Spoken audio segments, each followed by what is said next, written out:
Bienvenidos a este espacio dedicado al cielo de Salamanca, en el que hemos convocado esta rueda de prensa de presentación del estudio de astronomía en la Universidad de Salamanca a finales del siglo XV, lo que nos cuenta el cielo de Salamanca.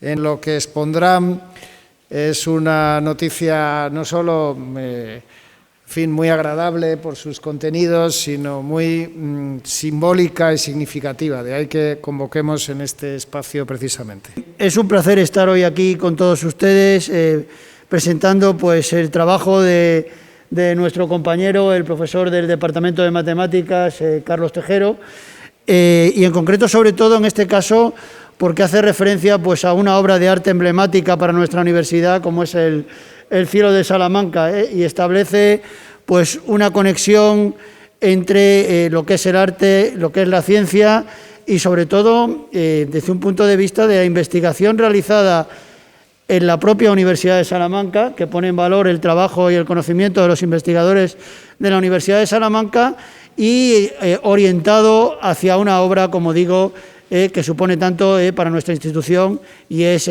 tan emblemática. Con ello, pues creo que es un ejemplo del potencial investigador que se tiene en esta Universidad de Salamanca, en nuestra universidad, y en concreto, pues en la parte del Departamento de Matemáticas y en la Facultad de Ciencias, quiero hacer hincapié en esto, y sobre todo que la investigación actual, los conocimientos actuales, pues nos permiten reinterpretar en muchas ocasiones pues lo que son las obras de arte del pasado y ponerlas y reactualizarlas todavía más, añadiendo valor a la investigación y valor al conocimiento que se tenía en el pasado y la transferencia que se ha hecho del mismo durante siglos y generaciones en la Universidad de Salamanca. Esta, digamos, presentación del trabajo que va a hacer Carlos Tejero, pues nos va a dar lugar a ciertos hitos que él mismo nos lo va a comentar y nos lo va a indicar, y nosotros pues vamos a intentar entre todos pues aprovechar este impulso que da el trabajo de Carlos pues para incrementar la visibilidad del patrimonio de nuestra universidad, la visibilidad de la investigación y la colaboración de todos en esto. Tenemos en esta sala la parte conservada de la decoración de la bóveda que cubría la primera biblioteca de la Universidad de Salamanca, que se construyó en el siglo XV. Gracias. La cual estuvo ubicada en la capilla de San Jerónimo del edificio de las escuelas mayores. Desde la recuperación a mediados del siglo pasado del cielo de Salamanca, bajo el que nos encontramos ahora mismo, diversos autores han analizado a qué fecha podría corresponder el firmamento que aquí tenemos pintado. Tenemos 5 constelaciones zodiacales representadas: Leo, Virgo, Libra, Escorpio y Sagitario.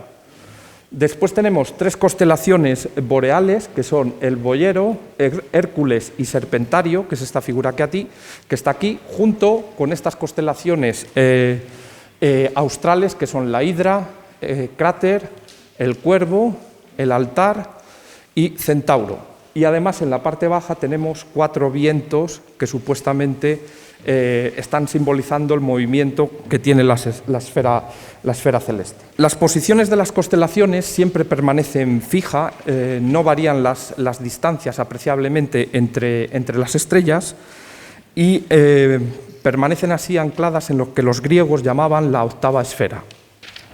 Sin embargo, los planetas, que aquí tenemos representados a 2 de ellos, que el Sol, que está en la constelación de Leo, Mercurio, que está en la constelación de Virgo, sí que se mueven a lo largo, precisamente, a lo largo del año, se mueven a lo largo de la banda de constelaciones zodiacales. Así pues, para estudiar las fechas en las que el firmamento presenta una configuración como la que aquí tenemos, hay que determinar precisamente cuándo se tiene al Sol en Leo, en la constelación de Leo, Mercurio en Virgo, y además ninguno de los otros planetas que eran conocidos en el siglo XV, es decir, la Luna, Venus, Marte, Júpiter y Saturno, no se encuentra ninguno de ellos en estas 5 constelaciones. Entonces, eso es lo que hay que averiguar para poder determinar si esta representación del cielo de Salamanca corresponde a una fecha en concreto.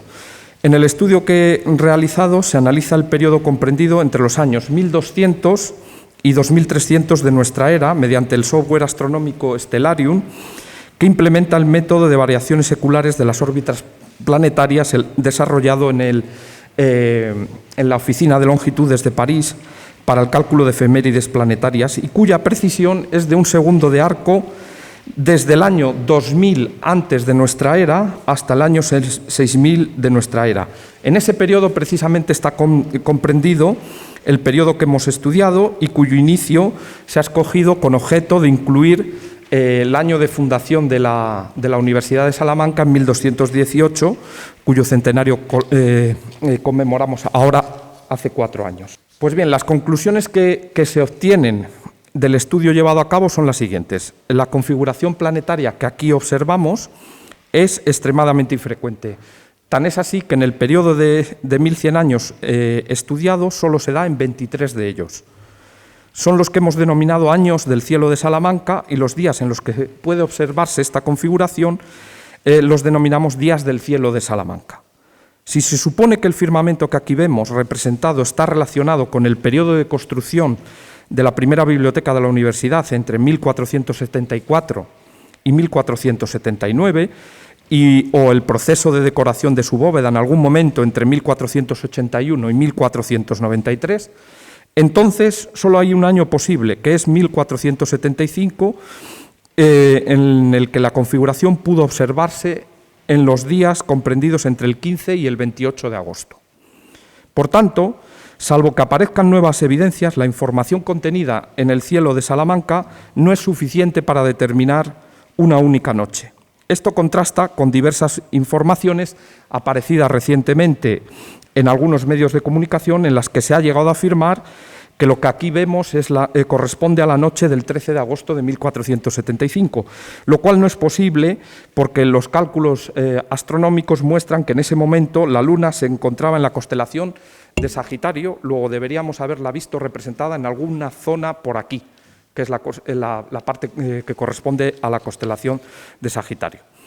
También se ha afirmado que la elección de lo representado estaría motivada por una triple conjunción planetaria, pero eso simplemente no se sostiene tras el análisis de las efemérides planetarias entre el 15 y el 25 de agosto de 1475, que hemos realizado con este software astronómico y que para mayor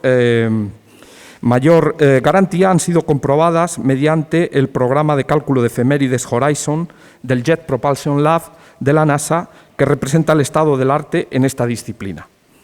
Una de las conclusiones remarcables de este estudio realizado es que 2022 es precisamente un año del cielo de Salamanca y es el primero desde hace 141 años y que habrá que esperar hasta 2060 para volver a ver o tener una ocasión de observar otro día del cielo de Salamanca.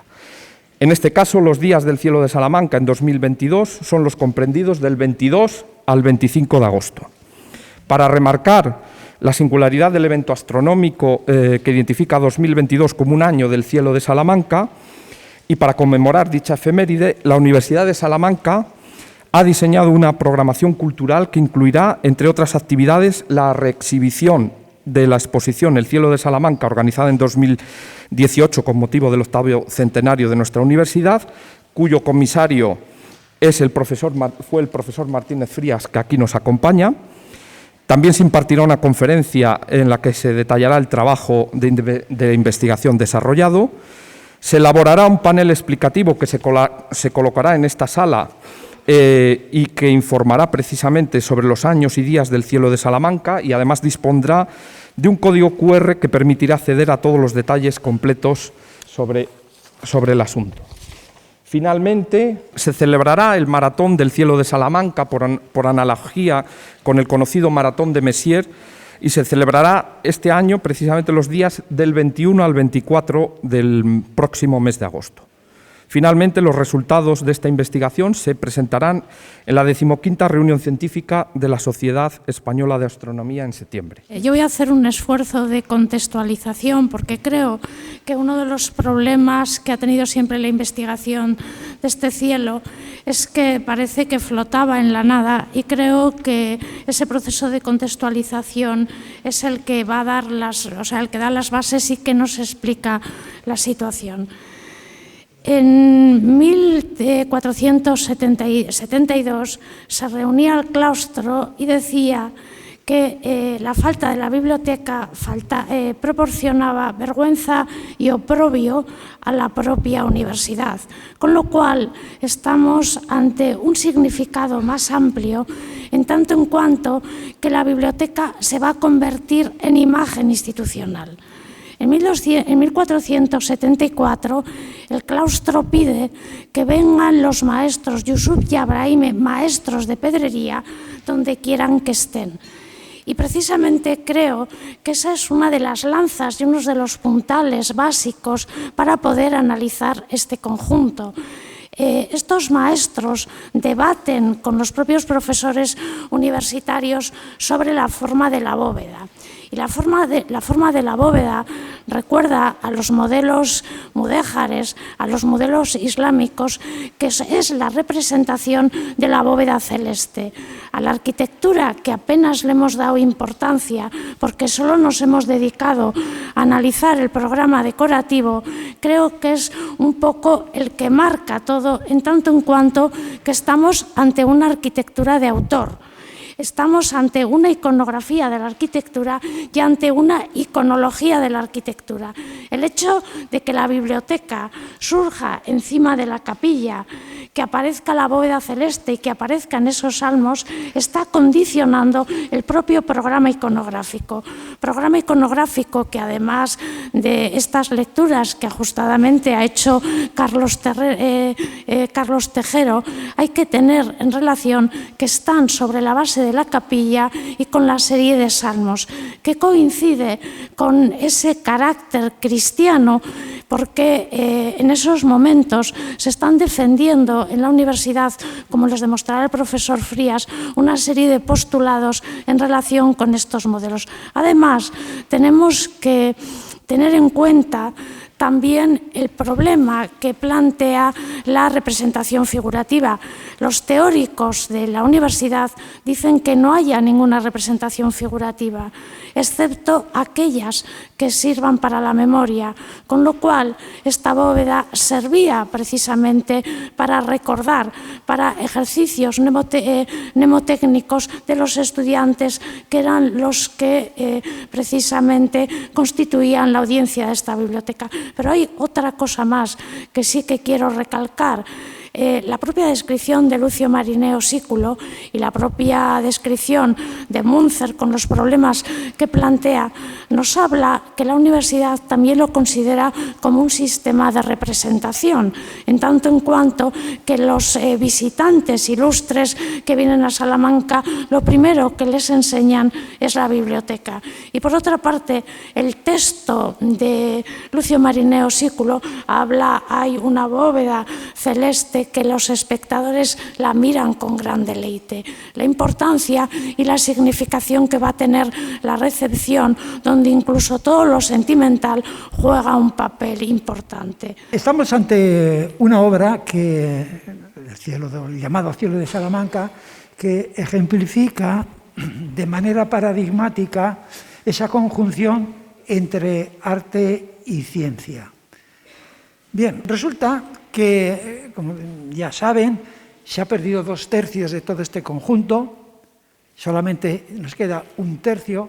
Por otro lado, no hay documentación, también se perdió la documentación precisamente del momento en que se está ejecutando la bóveda, 1481-1503. Quiere decir que no tenemos datos inconclusos sobre el autor, los mentores del programa iconográfico y algunos otros detalles, con lo cual hay una serie de intersticios que pueden ser colmados a través de nuevas investigaciones, nuevas aportaciones, que son fruto de reflexiones con nuevas miradas sobre lo que tenemos aquí. Y todo esto viene bien del ámbito, puede venir del ámbito de las ciencias como del ámbito del arte. Y me parece muy satisfactorio, ¿no?, este acto precisamente porque aquí se están conjugando representantes de podríamos decir, dos culturas. Quiero hacer la referencia a esas dos culturas que lamentablemente el siglo pasado pues se separaron de una manera quizá poco recomendable, con consecuencias poco gratas para ellas. Por un lado, la cultura científica,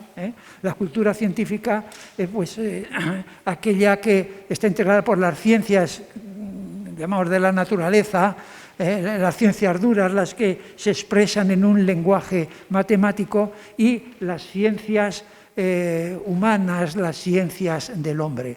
Pero ha habido y hubo en el siglo pasado representantes de una gran categoría, precisamente que provenían del ámbito científico, que trataron de establecer puentes entre estos dos ámbitos, entre estos dos mundos. Y uno de ellos, y no sé, hablando ante el vicerrector de investigación, Ilya Prigogine. Ilya Prigogine venía a decir que no se podía concebir el mundo ni la visión de la vida separando esos dos ámbitos, porque si hacíamos, por decirlo así, él decía concretamente, si dividimos los saberes, a un lado el científico y a otro las ciencias humanas, no tendremos ni una ciencia humana ni una humanidad que crezca a través de los descubrimientos de la ciencia. Francisco Varela, un famoso también neurobiólogo chileno, pues se manifestaba en modo parecido.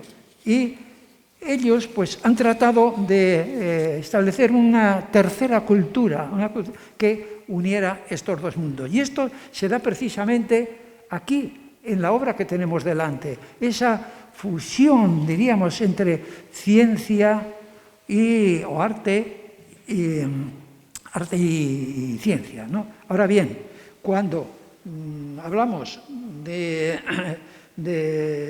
mundo, entonces hay que tener en cuenta que es hacer teología, hacer filosofía, y no es un ejercicio científico en el sentido que ahora damos a esta palabra. En todo caso, sí, tenemos aquí un conjunto espléndido en el que vemos como ese cielo tachonado de estrellas, de figuras de animales, pues nos da una visión entonces del universo, pero viene a ser una respuesta de la cultura a la naturaleza. Y algo parecido, recuerdo que decía Van Gogh. Van Gogh, como bien saben, realizó unos magníficos cuadros sobre el cielo estrellado que a él le impresionaban, le apasionaban. En cartas a su hermano Theo, decía: cuando yo siento necesidad de Dios, de religión, salgo por las noches y pinto. Y él le dijo a su hermano Theo, dice: no recuerdo una definición de arte más bella que esta. El arte es el hombre agregado a la naturaleza, que es lo que aquí se nos ofrece. Ya se ha manifestado por parte de la profesora Lucía Aragón como aquí tenemos pues una representación que viene a ser como una muestra de clase práctica para los alumnos de la época. Y aquí está muy presente, yo creo, pues toda la enseñanza de ese manual que era una referencia en el mundo de entonces, de Esfera Mundi, de Juan de Sacrobosco. Un manual escrito en el siglo XIII, pero que perduró hasta el siglo XVII. Y ahí se da esa visión geocéntrica el universo, con la Tierra, que se creía como el centro del universo. Y aquí estaba todo esto recogido. Los alumnos, ¿qué es lo que veían aquí? Pues veían esta serie de representaciones y lo que hacía es reforzar lo que sabían. Por la vista se ve, pero también la memoria refuerza pues todos esos saberes que tienen ahí acumulados, ¿no? Bien, por otro lado, también quiero decir que aquí se plantea siempre pues un problema. El problema que es que de entrada resulta pues difícil de entender, es un problema cognitivo que se presenta al enfrentarnos ante esta obra que tenemos aquí.